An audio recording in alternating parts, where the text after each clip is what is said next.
What are the kinds of adverb. Adverb की kinds के बारे में आज हम पढ़ेंगे। Before going towards kinds of adverb, पहले हम एडवर्ब की देख लेते हैं डेफिनेशन क्या है। A word that describe or gives more information about a verb, adjective and or another adverb। Adverb वो होता है जो हमें मोर इंफॉर्मेशन देता है। किसके बारे में? तीन चीज़ों के बारे में, वर्ब, एडजेक्टिव और another adverb. Parts of speech वाली जो मेरी वीडियो है उसमें मैंने ऑल पार्ट्स ऑफ स्पीच को इन डिटेल डिस्कस किया है, जिसमें एडवर्ब को भी मैंने डिस्कस किया था और मैंने आपको बताया था कि वर्ब को, एडजेक्टिव को और अनदर एडवर्ब को ये कैसे मॉडिफाई करता है, कैसे मोर इन्फॉर्मेशन देता है। आज हमारा जो टॉपिक है हम उसके बारे में बात करेंगे। काइंड्स ऑफ एडवर्ब क्या हैं? There are 7 kinds of adverb. Adverb of time, adverb of place, adverb of manner, adverb of degree और quantity, adverb of frequency, adverb of reason and adverb of affirmation. ये सारी जो verb की types हैं, adverb की types हैं, हम इनके बारे में इन डिटेल डिस्कस करेंगे। आपसे ये रिक्वेस्ट है कि अगर आप चैनल पे न्यू हैं तो चैनल को सब्सक्राइब कर लीजिएगा। फर्स्ट जो टाइप है इसकी तरफ हम चलते हैं। The first type is adverb of time. Adverb of time show when an action is happened. Adverb of time हमें यह बताता है कि कोई जो एक्शन है वो कब रोनुमा हुआ है, कोई जो काम है वो कब रोनुमा हुआ है। तो simply they answer the question when. जब एडवर्ब ऑफ टाइम जितने भी होते हैं वो इस क्वेश्चन के गिर्द घूम रहे होते हैं, व्हेन के गिर्द। यानी जब व्हेन वाला क्वेश्चन रेज हो तो उसका आंसर जो है वो एडवर्ब ऑफ टाइम होता है। For example, I thought you are I taught you articles yesterday। I taught you articles, मैं आपको आर्टिकल्स मैंने पढ़ाए थे yesterday, यानी जो गुजरा दिन है उसको। अब ये देखें यहाँ पे एक क्वेश्चन रेज हो रहा है, when you taught articles। so I taught articles yesterday। ये जो yesterday है ये हमें शो कर रहा है, क्या शो कर रहा है? टाइम को शो कर रहा है। अब ये वाला वर्ड टाइम को शो कर रहा है तो this word is called adverb of time. इसकी जो टाइप है फर्स्ट वाली एडवर्ब ऑफ टाइम वो ये हो जाएगा yesterday। एक और एग्जांपल देखें, आई स्लेप्ट एट नाइट। अब मैं रात को सोया। अब आई स्लेप्ट में सोया, कब सोया? व्हेन वाला क्वेश्चन रेज हो रहा है, when you slept. So I slept at night. Night रात को सोया, ये नाइट जो है ये टाइम को बता रहा है। दैट्स वाई ये जो नाइट वर्ड है ये एडवर्ब ऑफ टाइम होगा, एडवर्ब होगा। और एडवर्ब कौन सा होगा? एडवर्ब ऑफ टाइम होगा।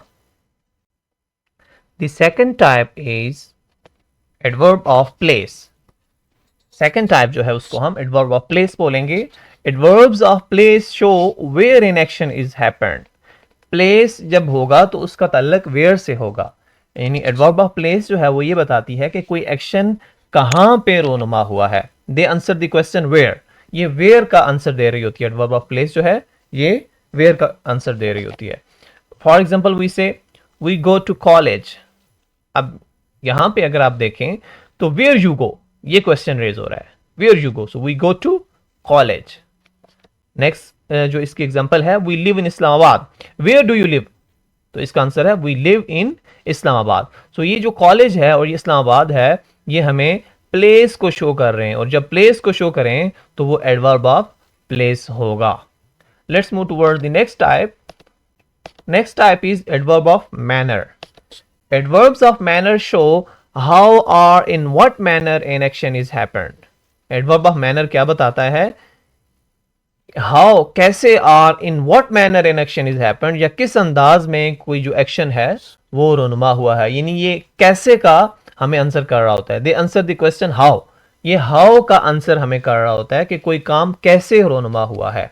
जैसे she speaks, अब वो कैसे बोली? She speaks, how she speaks fluently. अब फ्लुएंटली जो है इसमें ये बता रहा है कि ये किस मैनर से ये एक्शन जो है स्पीकिंग उसने की है। तो मैनर है फ्लुएंटली, तो ये होगा adverb of manners.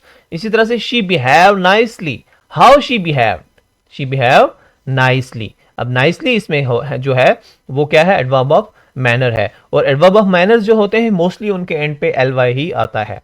So sometime ये कहा जाता है कि जो एडवर्ब होते हैं उनके एंड पे ly आता है। ऐसा नहीं है, सिर्फ एडवर्ब ऑफ मैनर्स इसकी एक टाइप है जिसके एंड पे ly आता है और वो एडवर्ब्स होते हैं। बाकी एडवर्ब के एंड पे जरूरी नहीं कि ly आए। सो एडवर्ब ऑफ मैनर्स को हमने पढ़ लिया, थर्ड टाइप को. I hope you understand this type. Let's move towards the fourth type.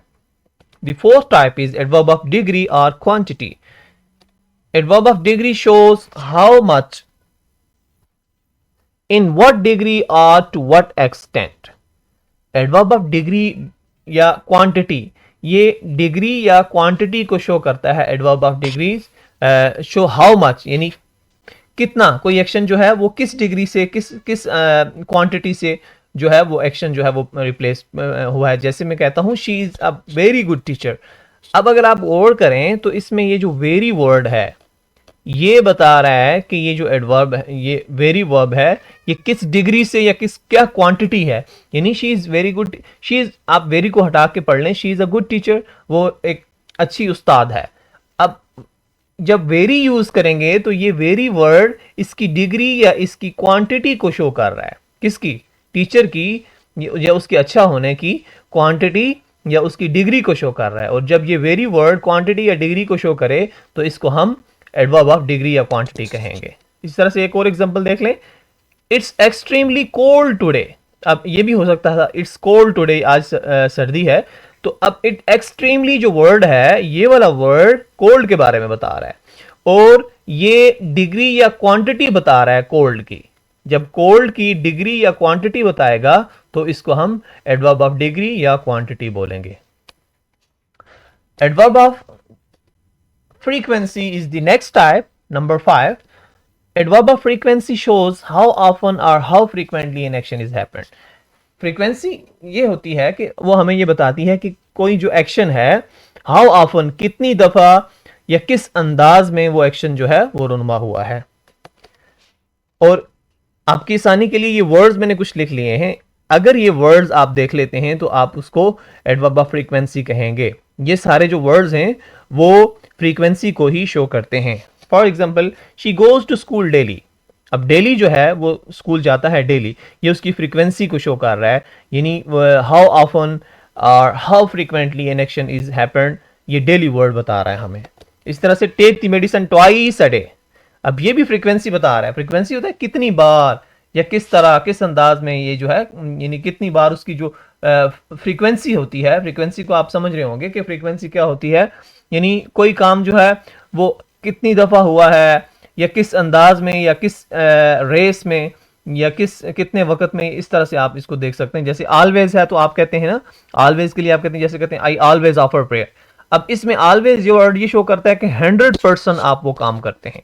फिर सेल्डम है, आप कहते हैं शी सेल्डम ऑफर प्रेयर, तो सेल्डम वाला जो है कभी कभार, इसमें वो ऑलवेज वाली बात नहीं होती है. ऑफन ये भी अक्सर होती है, समटाइम्स कभी कभार, यूजली उससे भी ये कम होता है. तो ये सारे वर्ड्स जब आ जाते हैं तो ये फ्रीक्वेंसी को शो कर रहे होते हैं. और जब ये फ्रीक्वेंसी को कोई वर्ड शो करे तो उसको एडवर्ब ऑफ फ्रीक्वेंसी बोलेंगे. जैसे इन दो एग्जांपल्स में आपने देख लिया, डेली और ट्वाइस यूज हुआ है. तो these are two examples of adverb of frequency. The next type is adverb of reason, जिसमें रीजन कोई शो हो रही हो. The adverbs which show reasons are called adverb of reasons. ऐसे एडवर्ब्स जो रीजन को शो करें उनको हम एडवर्ब ऑफ रीजन बोलते हैं.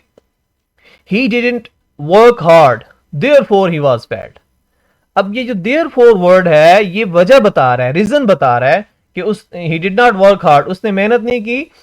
देयरफॉर ही वाज फैट, इस वजह से वो क्या हो गया जी, वो फेल हो गया. ये जो देयरफॉर वर्ड है ये क्या बता रहा है जी, रीजन बता रहा है उसके फेल होने की. फेल होने की क्या रीजन है कि he did not work hard. इसी तरह से he did not come because he was ill. अब वो बीमार है, अब बीमार होने की वजह क्या बताई जा रही है कि ही डिड नॉट कम, वो नहीं आया, बिकॉज ही वाज इल, वो बीमार है. अब बीमार होने की वजह से वो नहीं आया. तो ये जो बिकॉज वर्ड है ये हमें रीजन बता रहा है. और जब रीजन बताई जा रही हो तो उसको हम एडवर्ब ऑफ रीजन बोलेंगे. The last type is adverb of affirmation. Affirmation को पहले आप समझ लें. अफर्मेशन होती है तस्दीक करना किसी बात की. आप जब तस्दीक देते हैं तो उसको अफर्मेशन कहते हैं. एडवर्ब ऑफ अफर्मेशन क्या होते हैं जी? Adverbs of affirmation are used to affirm, यानी ये किसी बात की तस्दीक देने के लिए जो वर्ड्स यूज होते हैं उसको हम एडवर्ब ऑफ अफर्मेशन बोलते हैं. जैसे you will surely succeed, you will surely succeed. अब इसमें ये देखें ना, यू विल श्योरली सक्सीड, आप जरूर कामयाब होंगे. इसमें जो श्योरली वर्ड है ये अफर्म कर रहा है. क्या कर रहा है? तस्दीक दे रहा है कि आप यकीनन कामयाब होंगे. इस तरह से certainly he will come. Certainly भी ये ऐसा वर्ड है जिसमें आप दूसरे को यकीन दानी दे रहे हैं, तो ये एडवर्ब ऑफ अफर्मेशन होते हैं। आई hope you understand about all types of kinds of all types और काइंड्स ऑफ एडवर्ब। मिलते हैं नेक्स्ट वीडियो में, तब तक के लिए अल्लाह हाफिज़।